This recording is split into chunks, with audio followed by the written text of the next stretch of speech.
Hey folks, this is Hal Walker and welcome to episode 1 of the Sidewalk Congress.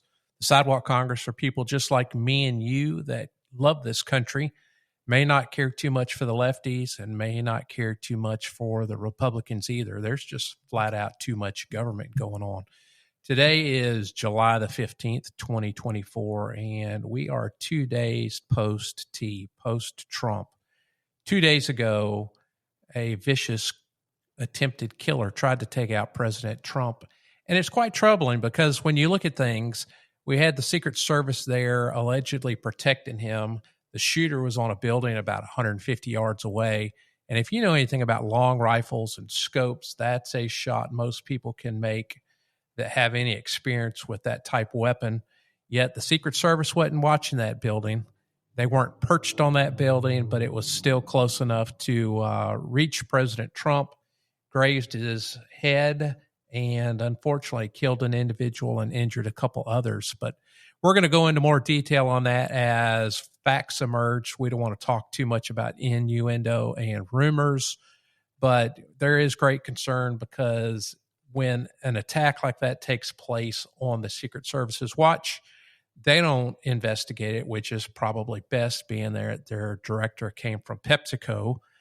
But the FBI does. And if we just go back a little bit in time and talk about the raid on Mar-a-Lago, Mar-a-Lago was secured by the Secret Service as President Trump was a former president in standing and had Secret Service protection for the rest of his life. Yet the Secret Service down there allowed the FBI to come into Mar-a-Lago with guns drawn, pick up a bunch of documents, and go ahead and take them away.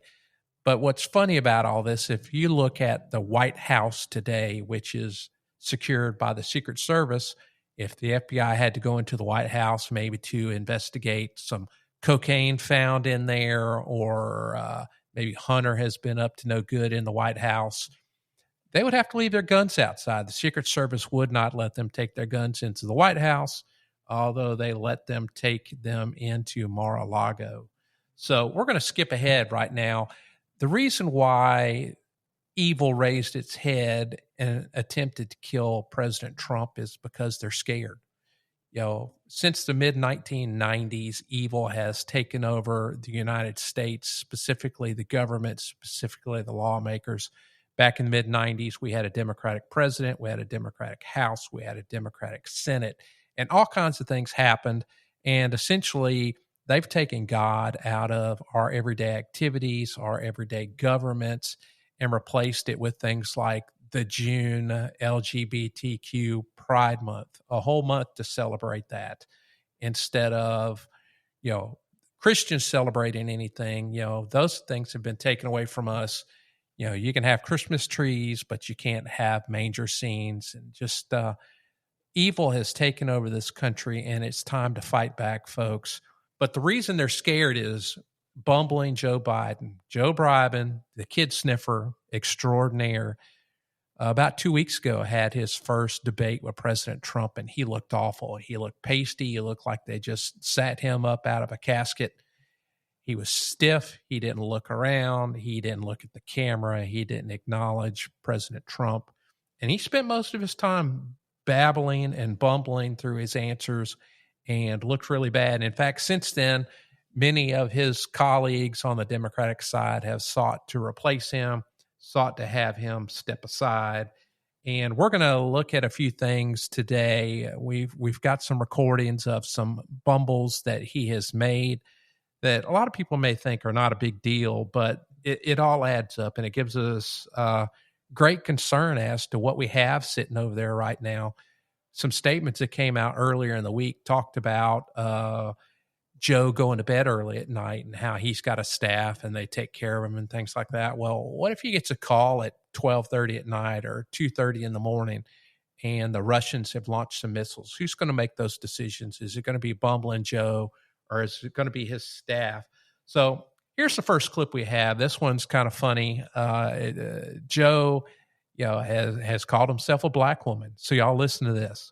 By the way, I'm proud to be, as I said, the first vice president, first black woman, served with a black president.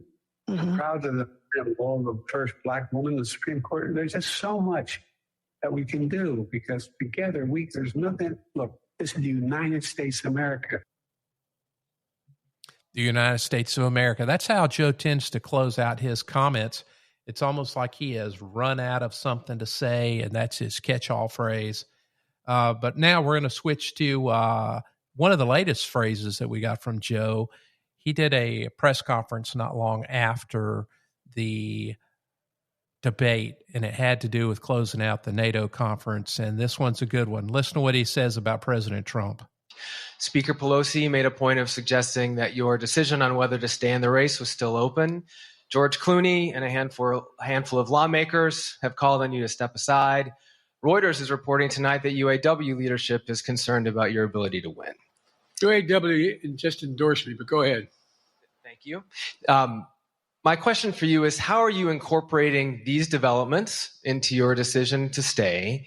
And separately, what concerns do you have about Vice President Harris's ability to beat Donald Trump if she were at the top of the ticket? Look, I wouldn't have picked Vice President Trump to be vice president, but I think she was not qualified to be president. So let's start there. Number one, the fact is that the consideration is that I think I'm the most qualified person to run for president. I beat him once, and I will beat him again.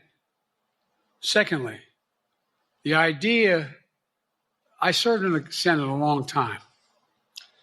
The idea that senators and congressmen running for office worry about the ticket is not unusual.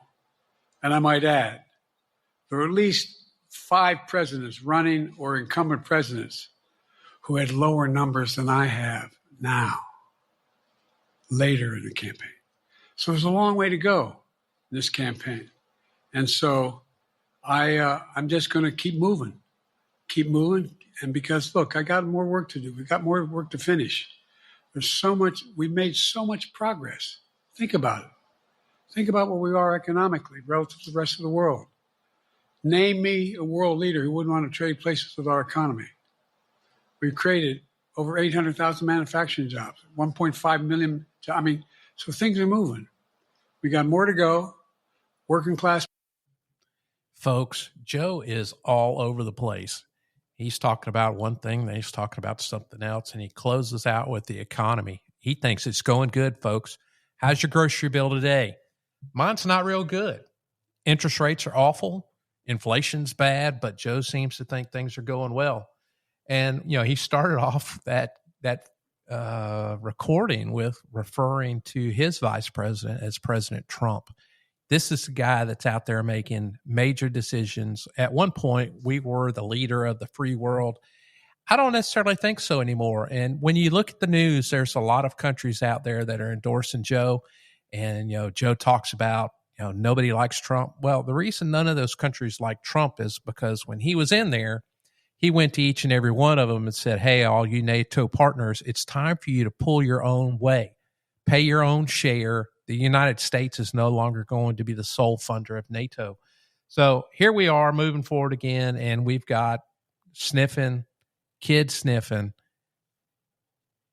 slipping Joe Biden. Here's some more gaffes, folks. Listen to this. Look, I wouldn't have picked Vice President Trump to be vice president, but I think she was not qualified to be president. So let's start there. Number one, the fact is that the consideration is that I think I'm the most qualified person to run for president. I beat him once, and I will beat him again. I'm ready to deal with him now and 3 years from now. Look,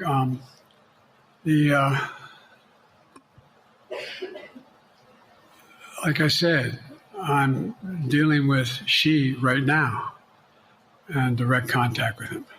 I have no good reason to talk to Putin right now. There's not much that he is prepared to do in terms of accommodating any change in his behavior. But there isn't any world leader I'm not prepared to deal with. But I understand that a generic point is Putin ready to talk? I'm not ready to talk to Putin. unless Putin's ready to change his behavior. Last time I talked to Putin was trying to get him to work on an arms control agreement related to nuclear weapons in space. That didn't go very far. I've taken 3 significant and intense neurological exams by a neurologist. In each case, as recently as February. And they say I'm in good shape, okay? Although I do have a little problem with my left foot because it's not as sensitive because I broke my foot and didn't wear the boot. But I'm good. I've got to finish this job. Because there's so much at stake. And if you looked at my schedule since I made that stupid mistake in the campaign in the debate, I mean, my schedule has been full bore. You earlier explained confidence in your vice president. Yes. If your team came back and showed you data that she would fare better against former President Donald Trump, would you reconsider your decision to stay in the race? No, unless they came back and said, there's no way you can win. Me. No one's saying that. No poll says that. Well, I'm glad no poll says that because we need sniffing Joe Biden in this race to the very end because he's a clown. He's not presidential material. He's never been presidential material.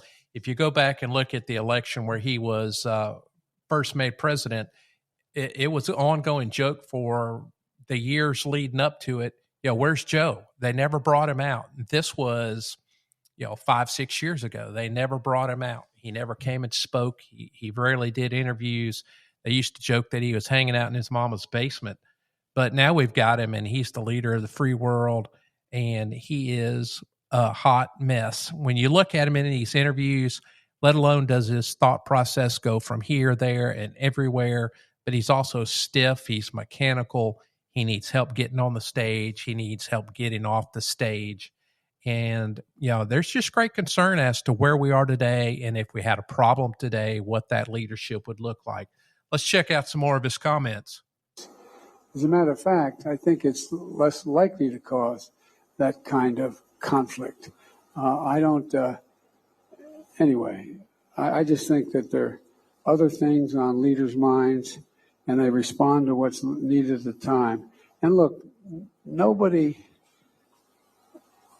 likes having celebrated international meetings if you don't know what you want at the meeting, if you don't have a game plan. He may have a game plan. He just hasn't shared it with me. But I tell you what, I don't know about you, but I'm going to go to bed. Folks, does anybody know what Joe was just talking about? I sure don't. It seemed like he was in a little bit of everywhere, lost his thought process again, lost his train of thought, and he closes out with he's going to bed. That was not long before they came out saying he tries to get to bed every night at 8 o'clock. I don't know how you can be the leader of the free world and go to bed at 8 o'clock. But if you've watched Joe in the recent days when they've actually let him out, he walks around. He's very mechanical. He's very stiff. He's very pasty. He rambles. He's non-responsive to a lot of things around him. And we've recently been able to put our hands on an interview with a doctor of all things who is a neurologist. And on top of that, he's a Democratic neurologist. And he's going to address some of the things that we're seeing in Joe and just sit there and listen to him and think about what Joe looks like when you see him come out, when you see him talk, when you see him walk. Let's listen to this doc.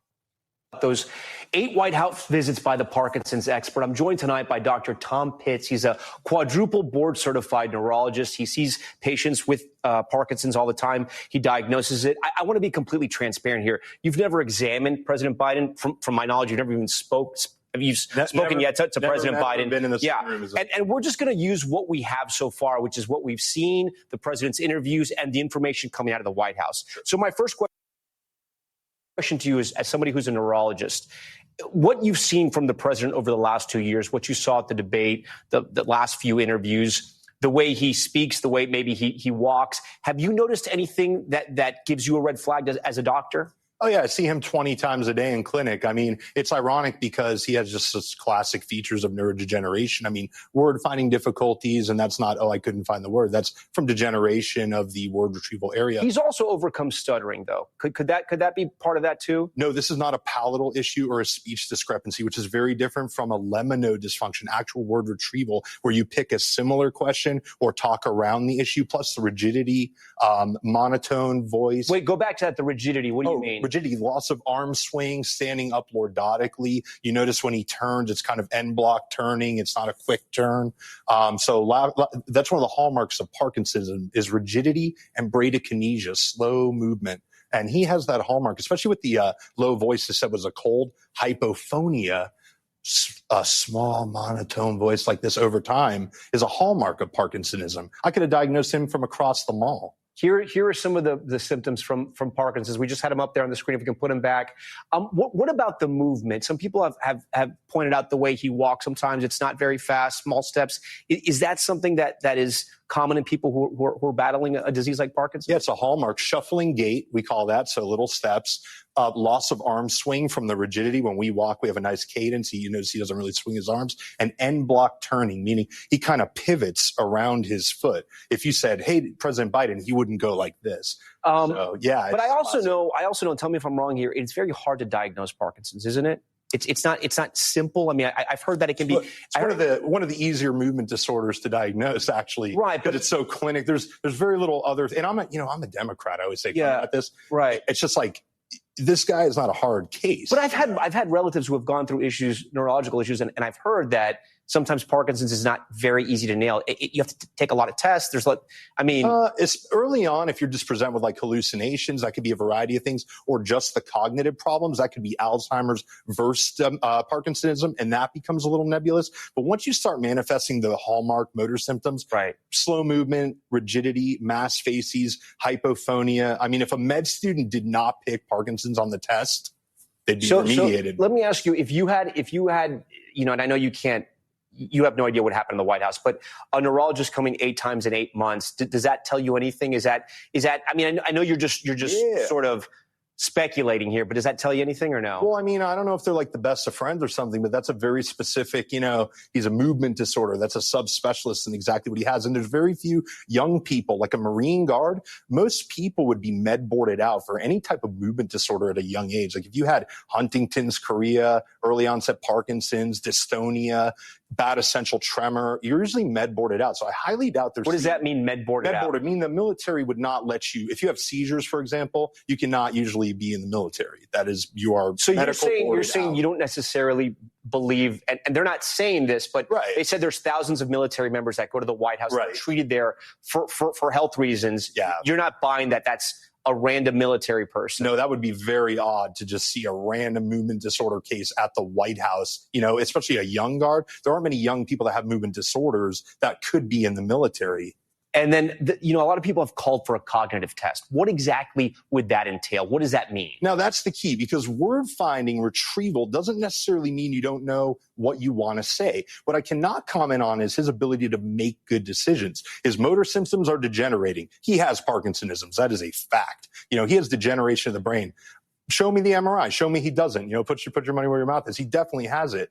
But the problem is when you look at his situation, you can't say, I know for a fact that because he didn't retrieve the word, he didn't know what he wanted to say. And that's why both him and Trump should take the 4-hour neuropsychological testing, which is the hallmark test for cognitive performance. What do you do in this test? A lot of things. So, for example, they may have you say as many words as you can in a minute that start with F. Block building, retrieval. I may say cup and have you recall it 3 minutes later.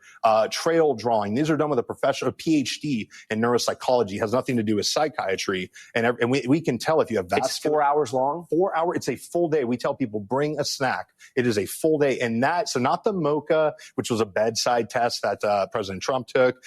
These are tests that are screening tests. They don't rule in, if you do great. There's no way to sort of lie in this test, to sort of ace it even though you're sick. No way. This one will It will come out in the wash. For example, if I do the bedside exam to an accountant and I ask them, what's 100 minus 7? Even the worst neurodegenerative patient, if they worked at a high education level or something like that, is going to get that right. But in the 4-hour test, it will come out. Finally, I mean, you said you're a Democrat, you're a doctor. You sound like you're frustrated with what the White House is saying. Yeah. Why? Well, because, I'm an American before everything. And I look at it and say, when I used to see Russia, Soviet Union, North Korea, when they just make outrageous things, like when North Korea can't keep the lights on and they say, it was some faulty power thing. I kind of hate that kind of stuff. They had 4 years. My own party had 4 years to find, this was a wreck in slow motion. And they had 4 years to find out of 350 Americans, one person that could take the place. And here we are the day before school trying to do the homework and replace a guy who's got a neurodegenerative disease. Dr. Pitts, we thank you for joining Top Story. And again, I know you've never examined President Biden. I want to say that you've never spoken to President Biden, but you're going off what you've seen on television and interviews and all of your expertise. Yeah. Doctor, we appreciate that. Wow, folks, that is a Democratic neurologist that's talking about sniffing Joe Biden. And I'm not making fun of Joe. We're all aging. We all are at a different point in our lives. But for Joe to want to be the leader of this country for the rest of his term and another one when he has these deficiencies should be frightening to most Americans. So I'm glad that the doctor came on and talked about all the things that we're seeing, the stiffness, the rigidity, the problems pulling up words. There's a lot to it. Now, the Democrats are pushing a narrative that this doctor came to the White House to see a bunch of other patients. Well, when you look at the White House proper, you've got the living quarters, and that's what we often refer to as the White House. But in addition to that, there's several other buildings within the compound, and there is a building within the compound where service members and such can actually be seen by physicians. But as this doctor said, those service members, if they were in such a need to see a neurologist, would be put out of their respective armed force and have to find another career. So we're not buying into what the Democrats are saying on this one. We've got Joe. He's still moving around. The Democrats are threatening to replace him, but there's a lot of issues when it comes to that, such as the delegates that already promised to Joe, the money that's already been promised to Joe, how that all works out. I imagine in the next couple of weeks, we're going to find out a little bit more. But again, I'm pro-American, I'm pro-Trump, and I'm pro-Joe. I want Joe to stay in this race. We don't need anyone else in this race. We don't need the Democrats to get excited. We don't need the Republicans to start thinking red wave. We need every last living, breathing Republican to vote when it comes time. You need to get out there and give your vote. When we look back at some things, earlier I talked about the 1990s.